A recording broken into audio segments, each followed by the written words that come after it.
അപ്പം ഈ ലോകത്തിലെ ഏറ്റവും വലിയത് ആരാണ്? നമ്മൾ തന്നെയാണ്. നമ്മളൊക്കെ ആരാണ്? ഭക്തന്മാരല്ലേ. ആരുടെ ഭക്തനാണ്? ഗുരുവിൻ്റെ ഭക്തരാണോ? ആണോ അല്ലയോ? ഗുരുവിൻ്റെ ഭക്തരാണല്ലേ. അപ്പൊ ഗുരുവിൻ്റെ ഭക്തർ എന്ന് ഗുരുവിനോട് പ്രാർത്ഥിക്കേണ്ടത് എന്താണ്? എൻ പാപമേവതിനോരമ്പായിടുന്നറിവ് നിൻ പാദതാരിലെഴുമെന്നൻപാണു മൗർവിയൊരിരമ്പാം മനം ധനു അഹംഭാവിയാണു വിജയീ അമ്പതരുന്നു വിജയം പാപ പങ്കിലമഹംഭാനമാകുമതിനാൽ വൻഭാരമാർന്ന തനുവും ഭാനമാം ഉലകവും ഭാനമാകും അഖിലം. ഒറ്റ പ്രാർത്ഥനയാണ് ചെന്ന് ചെല്ലേണ്ടത്. എന്ത് ചെല്ലണം? എൻ പാപമെയ്വതിന് ഒരമ്പായിടുന്ന അറിവ്. എൻ്റെ പാപത്തെ, പാപം എന്ന് പറഞ്ഞാൽ ചെയ്യാൻ പാടില്ലാത്തത് എന്നുള്ള അർത്ഥത്തിൽ എടുക്കരുത്. പാപം എന്ന് പറഞ്ഞാൽ അറിവില്ലായ്മ, അജ്ഞത. ഇത് മാറ്റിത്തരാൻ ആരെ കൊണ്ടേ പറ്റുള്ളൂ? അതുകൊണ്ടാണ് നമ്മളിവിടെ പറഞ്ഞ ജ്ഞാനസ്വരൂപനായ പരമ്പൊരുളെന്ന്. നമ്മുടെ ഉള്ളിലുള്ള അജ്ഞതയെ, അറിവില്ലായ്മയെ, അന്ധകാരത്തെ മാറ്റിത്തരാൻ ഒരു ഗുരുവിന് മാത്രമേ സാധിക്കൂ. അപ്പൊ നമ്മൾ പറയത്തില്ല അജ്ഞാന തിമിരാന്തസ്യ ജ്ഞാനാഞ്ജന ശലാകയ ചക്ഷുരുന്മീലിതം യേന തസ്മൈ ശ്രീ ഗുരവേ നമഃ. എൻ്റെ അജ്ഞാനമാകുന്ന, എൻ്റെ കണ്ണിന് വലിയൊരു തിമിരം ബാധിച്ചിട്ടുണ്ട് കേട്ടോ. അപ്പൊ തിമിരം ബാധിച്ചാൽ നമ്മൾ എന്ത് ചെയ്യും? പോയി ഓപ്പറേഷൻ ചെയ്യും അല്ലേ. അപ്പൊ ആ തിമിരത്തെ, ഇവിടെ അജ്ഞതയാകുന്ന തിമിരത്തെ മാറ്റാൻ ഒരു അഞ്ജനശലാക, കണ്ണെഴുതുന്ന കോല്, അഞ്ജനം കൊണ്ട് കണ്ണെഴുതുമല്ലോ, നമ്മളതിനൊരു കോല് ഗുരു തന്നിരിക്കുകയാണ്. അപ്പൊ അഞ്ജനശലാക കൊണ്ട് കണ്ണെഴുതിച്ച് കണ്ണിലെ തിമിരം മാറ്റുന്ന ആളിനെ എന്ത് വിളിക്കാം? ഗുരു എന്ന് പറയാം അല്ലേ. അപ്പൊ ഗുരു ആരാണ്? നമുക്ക് അജ്ഞത മാറ്റുന്ന ആളാണ്, അറിവില്ലായ്മ മാറ്റുന്ന ആളാണ്. അപ്പം നമ്മൾ ചെന്ന് പ്രാർത്ഥിക്കേണ്ടത് എന്താ? ഗുരുവിനോടാണെങ്കിലും ശാരദാമ്മയോടാണെങ്കിലും ചെന്ന് പ്രാർത്ഥിക്കേണ്ടത് ഒറ്റ കാര്യമാണ്. എൻ്റെ പാപത്തെ, എൻ്റെ അറിവില്ലായ്മയെ, എൻ്റെ അജ്ഞതയെ എനിക്ക് എയ്ത് നശിപ്പിക്കണം കേട്ടോ. അതിനൊരു അമ്പ് എൻ്റെ കയ്യിലോട്ട് തന്നു ഗുരു. ആ അമ്പിൻ്റെ പേരാണ് അറിവ്. അപ്പൊ അറിവില്ലായ്മയാകുന്ന അജ്ഞതയെ എയ്ത് നശിപ്പിക്കണമെങ്കിൽ എന്ത് വേണം? നമ്മുടെ കയ്യിൽ അറിവാകുന്ന അമ്പ് വേണം അല്ലേ. അപ്പൊ അറിവാകുന്ന അമ്പ് കൊണ്ട് എൻ്റെ അറിവില്ലായ്മയെ എയ്ത് നശിപ്പിക്കുമ്പോൾ എൻ പാപമേവതിനൊരമ്പായിടുന്നറിവ് നിൻ പാദതാരിലെഴുമെന്നൻപാണു മൗർവി. ഒരു ഞാൻ വേണ്ടേ? ആ ഞാൻ എന്താ? നിന്റെ പാദധാരണയിലുള്ള എൻ്റെ അചഞ്ചലമാകുന്ന ഭക്തി. എന്ന് വെച്ചാൽ എന്തൊക്കെ വന്നാലും ആരെ സമാശ്രയിക്കും? ഗുരുവിനെ സമാശ്രയിക്കും, ശാരദാമ്മയെ സമാശ്രയിക്കും അല്ലേ. അപ്പൊ എൻ പാപമെയ്വതിനൊരമ്പായിടുന്നറിവ് നിൻ പാദതാരിലെഴും. ഇളകാത്ത ഭക്തിയായിരിക്കണം.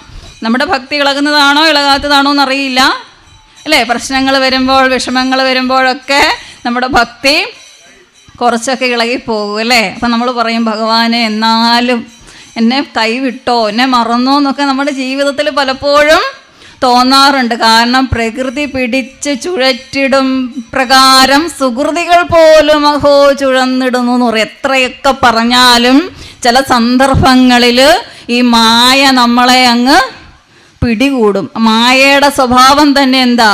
ഇല്ലാതെ മായയിടുമുല്ലാസമൊന്നു അറിവല്ലാതെ ഇല്ല നീലനും.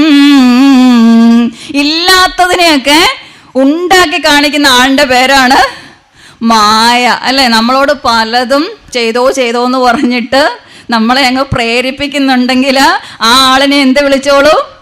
ഇവിടെ മായമാര് വല്ലോ ഇരിപ്പുണ്ടല്ലേ. എനിക്ക് തോന്നി നിങ്ങളുടെ എക്സ്പ്രഷൻ കണ്ടപ്പോൾ. ആ മായയല്ല, നമ്മളിങ്ങോട്ട് വന്നപ്പോൾ തന്നെ പറഞ്ഞില്ല, ഗർഭപാത്രത്തിൽ നിന്ന് ആ പ്രസവ വേദനയോടുകൂടി പുറത്തേക്ക് വന്ന സമയത്ത് നമ്മളെ പിടിച്ച ആളാണ് മായ.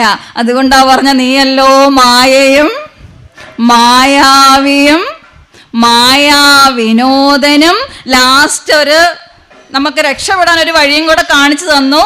നീയല്ലോ മായയെ നീക്കി സായുജ്യം നൽകുന്ന ആരവ. മായ നീയാണ്, മായാവി നീയാണ്, മായയുണ്ടാക്കി കാണിക്കുന്ന മായാവിനോദനം നീയാണെങ്കിൽ അതിൽ നിന്ന് രക്ഷപ്പെടാൻ ഉള്ള സായുജ്യത്തെ ഉള്ള വഴികൾ കാണിച്ചു തരുന്നത് ആര് തന്നെയാണ്? നീ തന്നെയാണെന്ന് ഭഗവാൻ നമ്മളെ പഠിപ്പിച്ചു.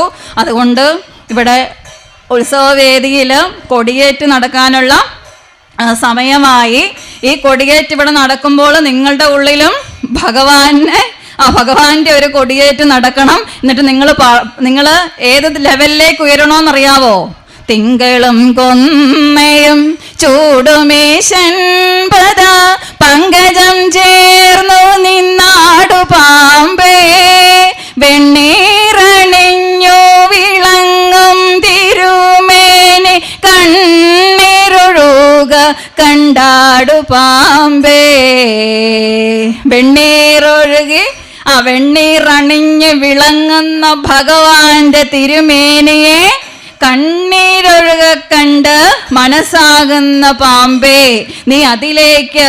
കാരണം ആൾക്കാർക്കെല്ലാം കൂത്ത് കാണാൻ ഇഷ്ടം അല്ലേ?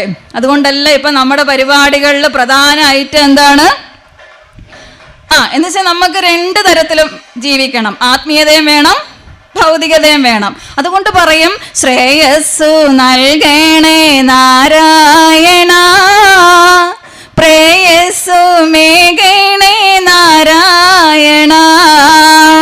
അപ്പൊ ഈ ഉത്സവത്തോടനുബന്ധിച്ച് നിങ്ങൾക്ക് 2 കാര്യങ്ങൾ നേടണം. എന്തൊക്കെയാണ്? ശ്രേയസ്സം വേണം, പ്രേയസം വേണം. അതിലേക്ക് വഴി തുറന്നു തന്ന നാരായണ ഗുരുദേവന്റെ ദർശനത്തെയും ഗുരുവിന്റെ കൃതികളെയും ജ്ഞാനസ്വരൂപനായിരിക്കുന്ന ഭഗവാന്റെ 64 അമൃതകുംഭത്തിൽ നിന്ന് കുറച്ച് ഒരു തരി എങ്കിലും എടുത്ത് സേവിക്കാനുള്ളൊരു നല്ല മനസ്ഥിതിയും ഈ ശാഖയിലെ എല്ലാ അംഗങ്ങൾക്കും ഉണ്ടാവട്ടെ. നിങ്ങളുടെ സന്തതി പരമ്പരയ്ക്ക് എല്ലാ തരത്തിലുള്ള ശ്രേയസ്സും പ്രേയസ്സും ഭഗവാൻ നൽകട്ടെ എന്ന് മാത്രം പ്രാർത്ഥിച്ചുകൊണ്ട് ഇത്രയും നേരം ശ്രദ്ധയോടെ ഇത് കേട്ടിരുന്ന എല്ലാ സുഹൃത്തുക്കളുടെയും പാദത്തിൽ നമസ്കരിച്ചുകൊണ്ട് നിങ്ങൾക്ക് എല്ലാ തരത്തിലുള്ള ഗുരുവിൻ്റെ അനുഗ്രഹം ഉണ്ടാവട്ടെ എന്ന് മാത്രം പ്രാർത്ഥിച്ചുകൊണ്ട് എൻ്റെ പറഞ്ഞ വാക്കുകളെ അത്രയും ഗുരുവിൻ്റെ പാതാരവിന്ദങ്ങളിലേക്ക് തിരിച്ചേൽപ്പിക്കുന്നു. നന്ദി, നമസ്കാരം.